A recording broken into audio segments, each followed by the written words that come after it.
Hi guys, this is Shubham. Welcome to my new video. आज हम बात करने वाले हैं ऐसे ग्राम पंचायत की जो खुद में सेल्फ डिपेंडेंट है, या फिर बोलेंगे ऐसे गांव की जो खुद पे सेल्फ डिपेंडेंट है, खुद में सेल्फ डिपेंड है और जिससे गवर्नमेंट सर्विसेज प्रोक्योर करती है ना।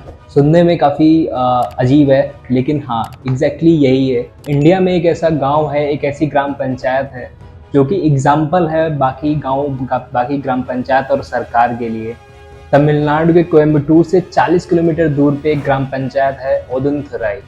पहली बार ये नाम सुन रहे होगे, मैं भी पहली बार ही नाम सुन रहा हूँ। जैसे जैसे नाम पहली बार सुन रहे हो वैसे ही जो गांव करने लग रहा है वो भी इंडिया में पहली बार हुआ है।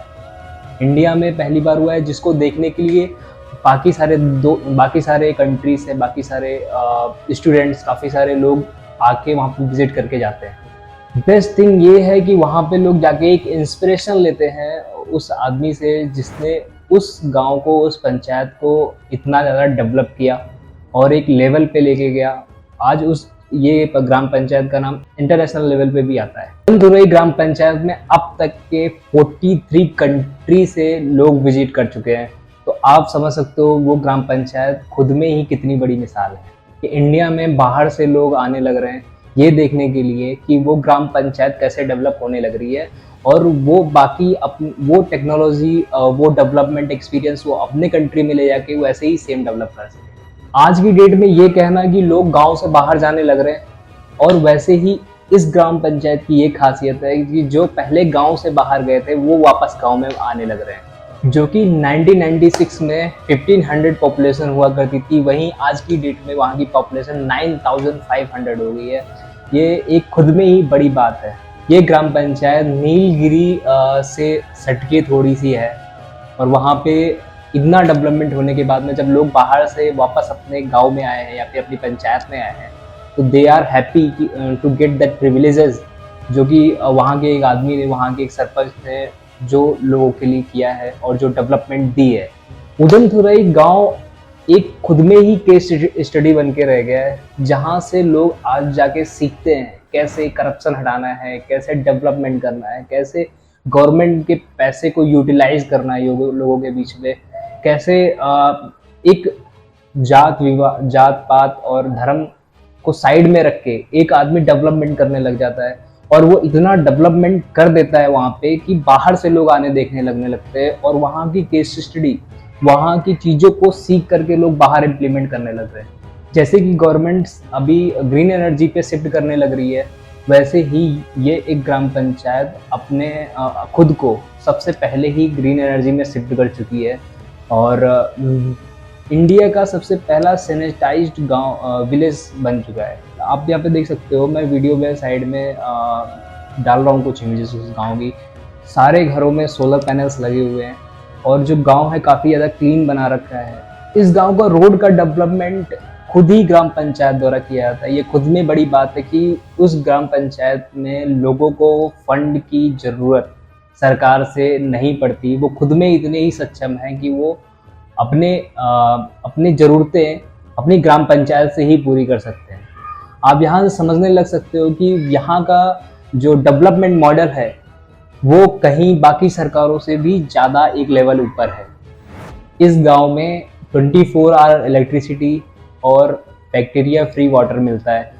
आप समझ सकते हो कि यहाँ के जो सरपंच या फिर जो भी जिनके नेतृत्व में ये काम होने लग रहा है, वो आदमी कितना ज़्यादा कैपेबल है ये सारी चीज़ को हैंडल करने में, और कैसे उसने इतनी सारी पॉपुलेशन को संभाल के रखा हुआ है। इस ग्राम पंचायत में कोई भी रेंटेड हाउस नहीं है, कोई भी आदमी रेंट पे नहीं रहता। वैसे ही सेम यहाँ के लोग कोई भी जो मजदूर होते हैं वो कोई भी बंधुआ मजदूर नहीं है, यानी अपग्रेडेड आइडियोलॉजी पे जीने लग रहे हैं। इस गांव का इंफ्रास्ट्रक्चर डेवलपमेंट जितना ही ज़्यादा है, वैसे ही यहाँ का एजुकेशन सिस्टम उतना ही ज़्यादा डेवलप्ड है। पुराने अगर 1996 की बात करें तब से लेके अब तक यहाँ पे 10 टाइम ज़्यादा लोग एडमिशन लेते हैं, यानी लोग शिक्षा की तरफ ज़्यादा बढ़ रहे हैं, एजुकेशन की तरफ ज़्यादा बढ़ रहे हैं, जो कि एक अच्छी बात है। अब ये सारा जो क्रेडिट जाता है वो एक आदमी को जाता है। ये सारा जो डेवलपमेंट है, षणमुगम जी कहते हैं ये सब जो डेवलपमेंट वो करने लग रहे हैं, ये सब ये पंचायत के लिए ये सारा गवर्नमेंट फंड से है। वो कैसे इस फंड को करेक्ट जगह पे यूटिलाइज कर रहे हैं, आप ये ग्राम पंचायत से सीख सकते हो। अब बात कर लेते हैं उस आदमी की जिसका ये सारी डेवलपमेंट के पीछे हाथ है। षणमुगम फार्मर फैमिली से बिलोंग करते हैं, 10th इन्होंने की हुई है और काफ़ी फ्लुएंट इंग्लिश बोलते हैं। मैंने ये एक रिसर्च में देखा कि उनका एक मैंने इंटरव्यू भी देखा, वहाँ पे भी वो काफ़ी अच्छे से इंग्लिश बोल पा रहे थे। तो आप समझ सकते हो कि उस टाइम पे जो एजुकेशन थी वही एजुकेशन इस टाइम पे भी है, लेकिन यूथ डाइवर्ट हो रखा है। 1996 से 2006 तक यह पंचायत अध्यक्ष रहे। 2006 के बाद यह गांव आरक्षित होने के बाद में इन षणमुगम की वाइफ यानी षणमुगम जिन्होंने डेवलपमेंट किया पूरे गांव का, उनकी वाइफ लिंगमल पंचायत अध्यक्ष रही 2016 तक, यानी 2016 तक। 1996 में जब षणमुगम ने इस गांव की डोर संभाली, तब यहाँ पे लोग 3 से 4 किलोमीटर दूर पानी पीने के लिए लेने जाते थे। यानी आप समझ सकते हो 1996 में जब वहाँ के लोग 3 से 4 किलोमीटर पैदल चल के जा रहे हैं, वहाँ से पीने का पानी लेके आ रहे हैं। ऐसा नहीं था कि उस गांव में पानी पीने के लिए एक हैंडपंप नहीं था। उस पूरे गांव में सिर्फ एक हैंडपंप था जहाँ से लोग पानी निकालते थे, लेकिन पॉपुलेशन ज़्यादा होने की वजह से वो पानी की पूर्ति नहीं हो पाती थी, जिसकी वजह से वहाँ से 3 किलोमीटर दूर लोग जाके वहाँ से पानी लेके आते थे। 1996 में उनको लगा यहाँ पे पानी की बहुत ही ज़्यादा ज़रूरत है, तो उन्होंने गवर्नमेंट को एक वाटर टैंक बनाने के लिए अर्जी भेजी, जिसमें उन्होंने 35 लाख की डिमांड की। यानी कि पाइपलाइन से लेके घर तक पानी डिस्ट्रीब्यूशन में 35 लाख का खर्चा आना था, जो कि गवर्नमेंट ने रिजेक्ट कर दिया। गवर्नमेंट ने इस बेस पे वो प्रस्ताव रिजेक्ट कर दिया क्योंकि जो डिमांड करने लग रहे थे वो अमाउंट की, वो अमाउंट काफ़ी ज़्यादा था। 1996 की बात करें तो 1999 में गवर्नमेंट ने जब राष्ट्रीय ग्रामीण पेयजल कार्यक्रम चालू किया, यानी कि NRWDP शुरू किया, उस टाइम जो कलेक्टर थे वहाँ के, उन्होंने षणमुगम जी से बोला अगर जो वहाँ पे लोग रहने लग रहे हैं वहाँ से कुछ फंड अरेंज हो जाए, तो उनका जो उन्होंने अपील की थी, जो प्रस्ताव उन्होंने भेजा था गवर्नमेंट को, वो अप्रूव हो सकता है। टोटल फंड से 10% का जो अमाउंट रहेगा वो वहाँ के रहने वाले लोगों में से दिया जाएगा। बैलेंस 90% वर्ल्ड बैंक के द्वारा सरकार उस पंचायत को देगी। अब आप समझ सकते हो, जहाँ एक गांव में आदमी एक पैसा निकालने के लिए काफ़ी ज़्यादा मुश्किलें कर देता है, काफ़ी ज़्यादा मतलब लोग तैयार नहीं होते ऐसे किसी को भी फंड देने के लिए, यानी 100 रुपये भी कोई देने के लिए रेडी नहीं होता। वहीं एक आदमी एक गांव से 10% लेने के लिए उनको सबको कन्विंस कर लेता है। तो आप यहाँ से समझ सकते हो वो कैसे लीडर रहे हैं, वो कैसे लीडर रह चुके हैं जिनके सुपरविज़न में इतने सारे डेवलपमेंट हुए हैं। अब ये योजना 35 लाख से बढ़कर 48 लाख हो गई थी। ये भी कन्विंस कर पाना कि 35 लाख का बजट अभी वो 48 लाख का हो पा रहा है, लोगों के बीच में समझाना, ये भी काफ़ी बड़ी बात है। % कंट्रीब्यूशन 48 लाख का, जो कि 4,80,000 रुपये होता है, जो कि एक बड़ा कंट्रीब्यूशन था वहाँ के लोगों का ग्राम पंचायत के लिए। NRWDP पूरे कंट्री के 52 डिस्ट्रिक्ट में चालू होना था। पांडुतुराई उसमें सबसे पहला गांव बना जहां से यह योजना का लॉन्च होना था। तमिलनाडु के लिए एक संकेत सम्मान भी था। 11 मंथ में 13 किलोमीटर लंबी पाइपलाइन और वाटर ट्रीटमेंट प्लांट का एस्टैब्लिश हुआ, जिससे पूरे गांव में बैक्टीरिया फ्री पानी की सप्लाई होनी चालू हुई। जहां पे लोग 3 से 4 किलोमीटर दूर पानी लेने जाने लग रहे थे, वहीं उनको षणमुगम जी ने घर बैठ के पानी का अरेंजमेंट किया। ये होने के बाद में, इतना डेवलपमेंट करने के बाद में, षणमुगम का नेक्स्ट प्लान वहाँ के लोगों को घर देना था, वहाँ के लोगों की आजीविका को बसाना था, ताकि लोग वहाँ गांव से बाहर पलायन ना कर सकें। और फिर उनको वहाँ के लोगों के लिए एजुकेशन देना था, जो कि उन्होंने 2006 तक पूरा कंप्लीट कर दिया था। 100+ ग्रीन हाउस के साथ में 800 घरों का कंस्ट्रक्शन किया, जिससे वो गांव इतने बड़े स्केल पे करने वाली पहली ग्राम पंचायत बनी। जहाँ लड़के अब उदनतुराई गांव से 5 किलोमीटर दूर स्टडी करने के लिए जाने लग रहे थे, वहीं आज लोगों को उसी गांव में एजुकेशन मिलती है। षणमुगम जी बोलते हैं आज की डेट में स्कूल छोड़ने वालों की जनसंख्या कम है, जो कि 40 लोग जहाँ पे एडमिशन लेते थे वहीं आज 500 लोग एडमिशन लेने लग रहे हैं। अब उस पंचायत की गरीबी को दूर करने के लिए वहाँ की ग्राम निवारण समिति का गठन किया गया, जिससे वहाँ के रहने वाले लोगों के बीच में इमरजेंसी के लिए माइक्रो फाइनेंस जैसी सुविधाओं को शुरू किया गया। वहाँ के लोग 100 रुपये से लेकर 10,000 रुपये तक का क्रेडिट ले सकते हैं, जिसका अभी तक की मतलब जो क्रेडिट है वो चुकाने का एक भी फेलियर सामने नहीं आया है।